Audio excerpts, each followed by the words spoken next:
తిరుమలలో నేడు కూడా భక్తుల రద్దీ కొనసాగుతోంది. ఈరోజు తిరుమలలోని వైకుంఠం క్యూ కాంప్లెక్స్లోని 25 కంపార్ట్మెంట్లలో భక్తులు శ్రీవారి దర్శనం కోసం వేచి ఉన్నారు. సర్వదర్శనం క్యూలైన్లోకి ఉదయం టోకెన్లు లేకుండా ప్రవేశించిన భక్తులకు శ్రీవారి దర్శనం 12 నుంచి 15 గంటల సమయం పడుతుందని తిరుమల తిరుపతి దేవస్థానం అధికారులు తెలిపారు. టైమ్ స్లాట్ దర్శనం భక్తులకు 5 గంటలకు పైగానే సమయం పడుతుంది. 300 రూపాయల ప్రత్యేక దర్శనం టిక్కెట్లను కొనుగోలు చేసిన భక్తులకు శ్రీవారి దర్శనం 2 నుంచి 3 గంటలకు పైగానే సమయం పడుతుంది.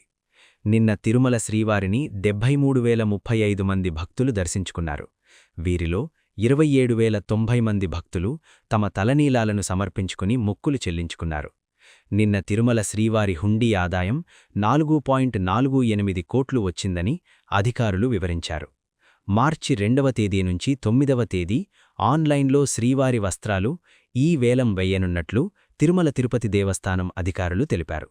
మరిన్ని తిరుమల అప్డేట్స్ కోసం మన ఛానల్ని ఫాలో అవ్వండి.